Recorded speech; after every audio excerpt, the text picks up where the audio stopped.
Transphobic costumes. That's number 3 in Good Housekeeping. Don't wear transphobic costumes. Okay, so then you go, what is it, right?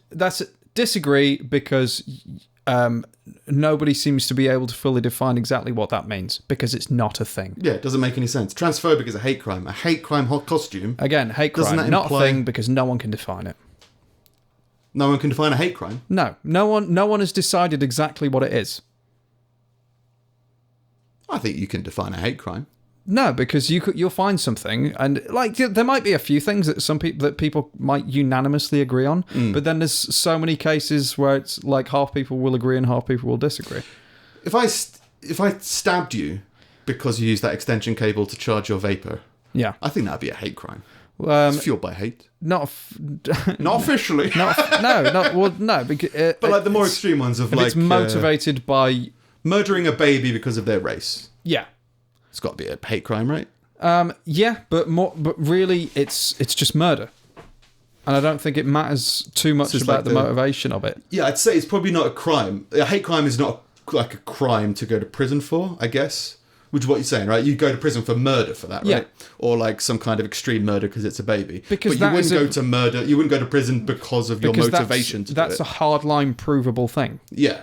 Hate crime comes down to the motivation or the intention behind the crime, isn't it? Yeah. So, and then you are... In a court of law, I think you're drawing a line where you think you're able to tell someone else what they were thinking, which I don't think is right. Yeah. So you can't imprison... Legally, there's no hate crime. Yeah. But I think there's definitely... You can define hate crime. This is the Stephen Crowder situation, where to get with all of his videos, where like he'll say, hate speech doesn't exist. And you're like, no, yeah, it definitely exists, just not in the legal terminology that you're focusing upon. And every argument he has with all of his people on that topic was like, where in the Constitution or where in the law, who's gone to prison for hate speech? You go like, yeah, it's not a legal thing, but it definitely exists. It's just not punishable. It's more of a commentary, more of an adjective about a societal interaction. Yeah. And you go, yeah, you can't condemn them for it. It's a way of describing somebody's speech as hateful. So it definitely exists, but it's not policeable. Yeah. It's not a crime to perform hate speech in that example. Just as it's not a crime, it might not be a crime to perform a hate crime. But it could be if it's something that is actually a criminal act like murder. Like shouting at somebody because of their race might not be a crime. No. If you're in a stadium. I don't know. But it could still be a hate crime. Depends. It's weird territory, isn't it? Yeah, I don't know. I don't agree with anything where you're policing other people's, like, deciding what other people's motivations were. Exactly. So in the court, in law and governmental and in authority, I don't think it exists as a term that you can use against anybody. But you can definitely perform a crime fueled by hatred that is knowingly to you and to others around you fueled by hatred. But you can't be judged necessarily. Yeah, by that. I suppose on that base level, yeah, I'd agree with that. It's just that I think that's the key, and I've just seen it in loads of Crowder videos where it's just like he's arguing about this specific area, and you go like, what about all this? Which is what these students and that are talking about, but they're not able to articulate or haven't thought about it enough. And you just go like, yeah, it's just there's a bit more to it that you can open up about. But yeah, transphobic Halloween costume. Yeah. In this example, by Good Housekeeping, it's a transvestite grandmother.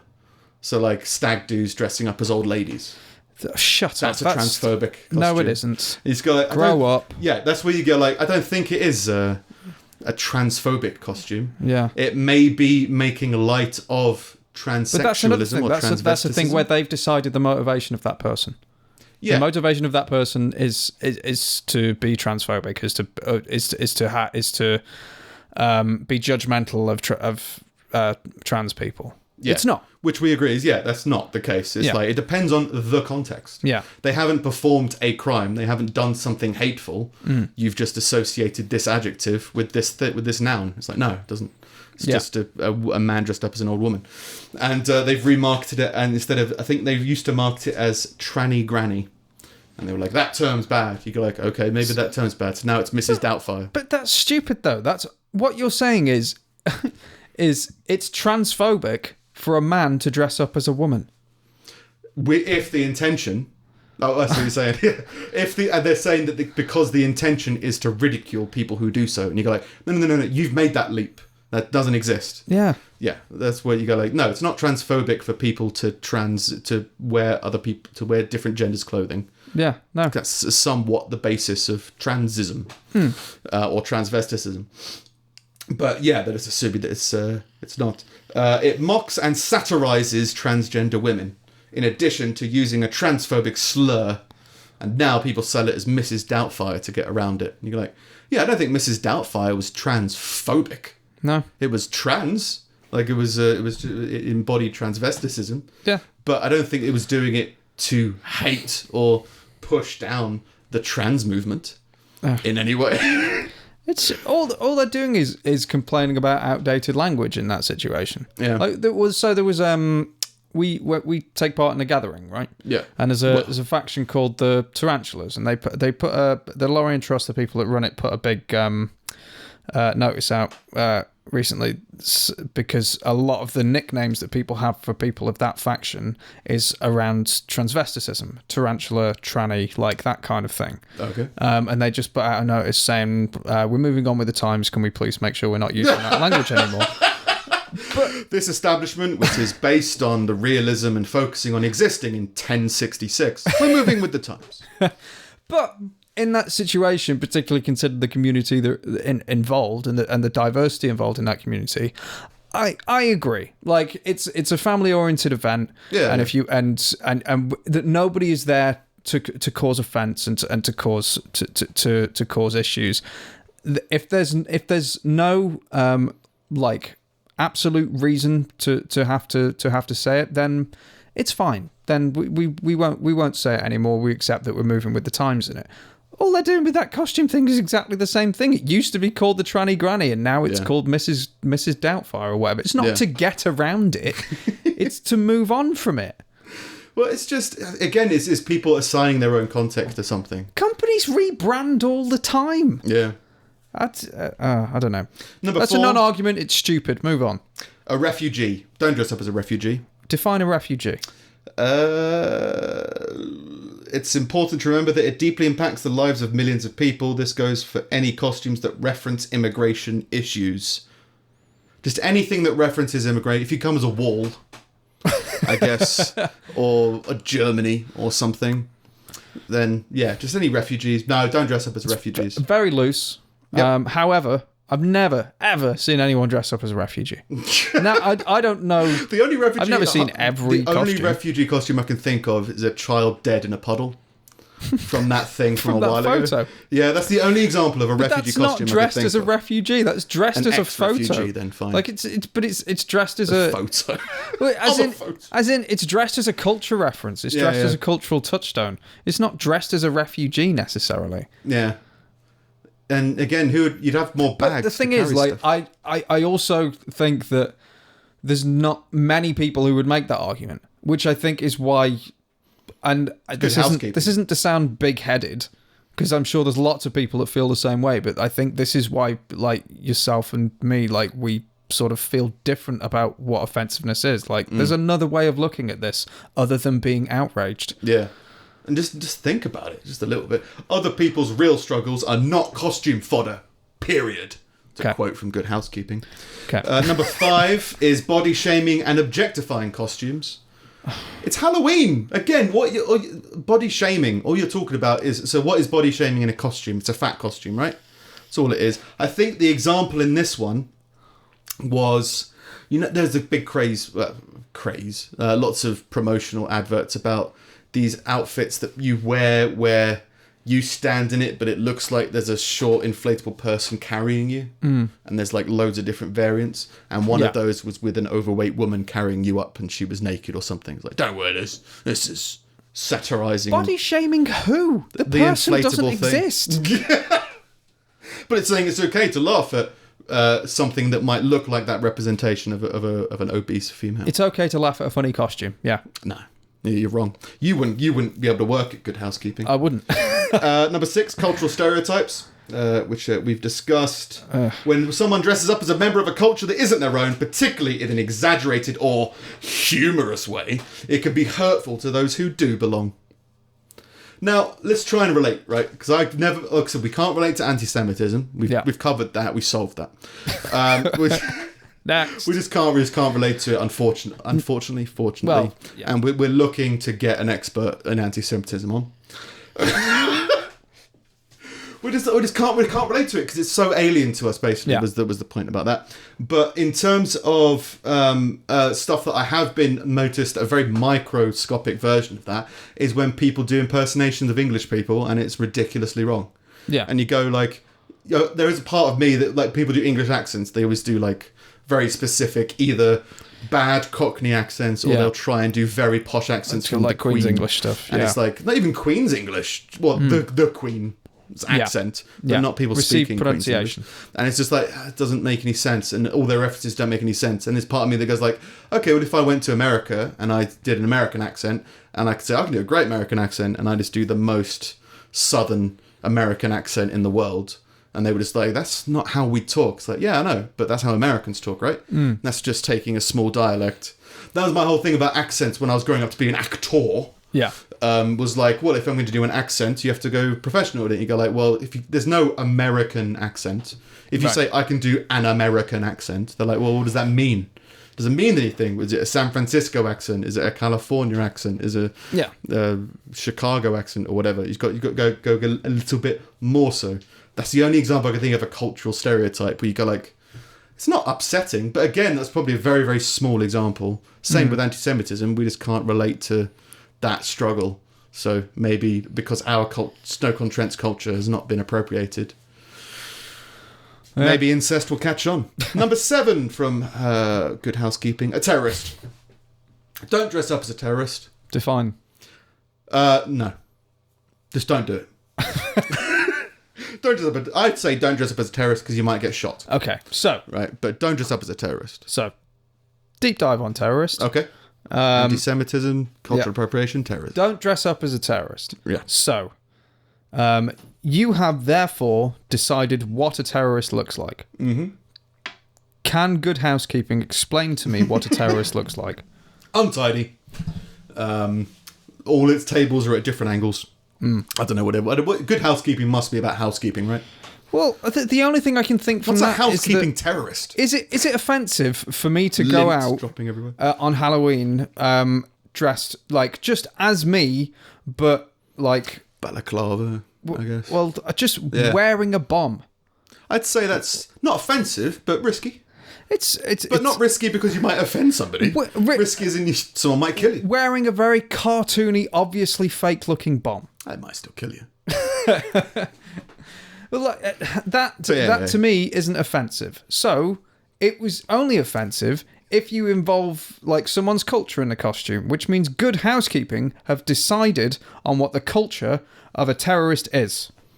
Yep, don't do it. But they're just they're just completely ignoring that, ignoring the fact that they are being totally racist. Just don't do it. Fuck you, Good Housekeeping.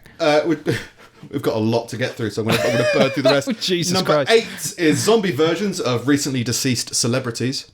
You can go as the celebrity, but not as the corpse corpse version. That's not scary. It's Halloween. It's not really scary. You get like Halloween office parties. Yeah. Some people went as the Twin Towers once. That's funny. Yeah, it's great. Yeah. So you guess people go as zombie versions of like Michael Jackson. Michael Jackson, but he's dead. Yeah.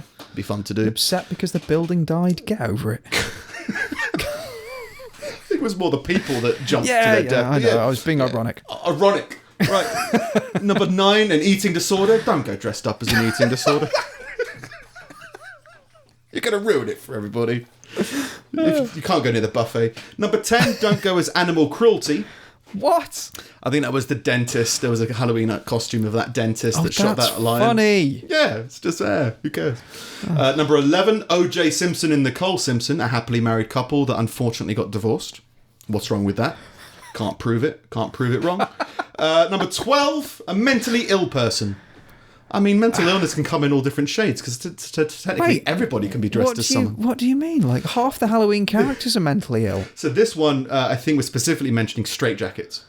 Oh, shut Don't up. wear No, straitjackets. you can go out in a straitjacket. I think it's Grow fine. up. It's like, oh yeah, but it's making crazy people look stupid. It's like, it's laughing. They're against satirism of anything. It's like, no, you can satirize yourself. You can satirize society. That's what satire is. Yeah. Just fucking make fun of yourselves. Just really dumb. Number 13, don't go with sexual harassment.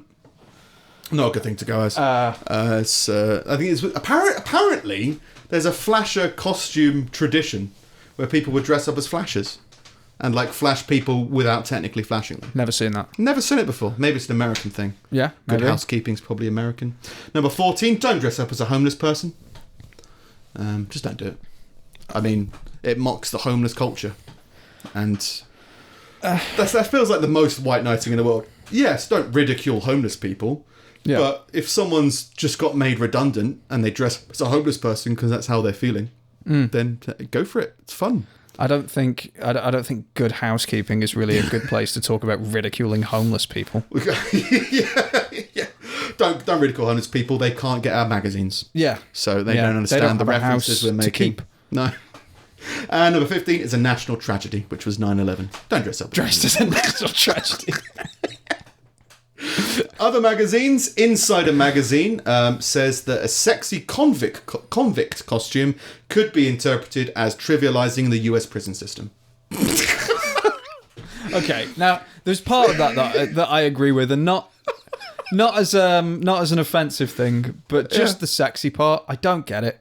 Oh yeah, but it's just stupid people doing costumes, right? Like, That's all it is. like we have ideas of what Halloween costumes are, and at some point, like sexy nurse and stuff became a Halloween costume, and it's like, well, it's just you've got every night of the year to do yourself up and look as attractive as you want. Why don't you go out as a fucking horror show tonight? But that's like all you it are is. at home. That's what it is. They're stupid people who all they do with their whole lives is try and look pretty. Men and women, not specifically women. Yeah. And they could try and... Yeah, because and you'll then get this men comes going about. out as Chippendales as an excuse to just or be whatever it half is. naked. And it's just like, well, all they do is they do that so that... And then Halloween comes along. Oh, now it's time to get dressed up and photo opportunity. Let's do what I always do, but I'll be painted a different colour on my face or something. Yeah, they'll put like a little Okay. bit of blood by their mouth or something. They'll be I'm a like, zombie. It's like, okay, I don't think you're as This guy's creative. a zombie. He's dead, Michael Jackson. Yeah, actually, Good that's a housekeeping. homeless zombie, and I find that incredibly That's a offensive. homeless celebrity zombie. Good housekeeping would not approve. But yeah, just dressing up as a sexy convict, that trivialises prison, right? And also dressing up as a gorilla could seem innocuous, but if you called it Harambe, it would be insulting. They had a distinction there. You can dress up as a gorilla so long as you don't give it a name. What's your That name? specific name. I don't have a name. I can't tell you. I'm a terrorist. Yeah. Cosmopolitan had these ones. Number no. 1, a trouser snake charmer costume. Again, a costume I've never heard of. I've never heard It's of just it. a snake coming out of his zipper. It's funny. Okay. Number 2 fine. is It's a not offensive. giant boob. Don't come dressed as a giant boob. Why is that offensive? It's like, giant boob. Don't be around kids or do it. whatever. Like, it's not family appropriate. but Kids would love it. They drink breast milk all the time. this takes me back. There was a bunch of other silly ones on there, but number 10 was a douchebag. Don't come as a douchebag. Brian. I've come as you. Who are you? Fucking- But yeah, what is it, like a colostomy bag or whatever? Why not? Whatever they are. Yeah, Why no, not? No. Number It's like 12. saying don't come as a shower. Don't come as a bar of soap. Don't come as a cleaning product. Yeah. Well, number 12 is a tampon. Don't come dressed as a tampon. Why not? Oh, it trivialises women. Does it? Does it? Don't think so. What if you come as a condom? Makes light of something that's meant that some people are insecure about and don't want to talk about Yeah. and want to shame you about. That's what it. Apart from some of this stuff, yeah, a lot of it is just stuff that you're meant to be afraid of or meant to have negative feelings about, and just flipping it and being like, no, let's make it fun and ridiculous. Something to be fucking do.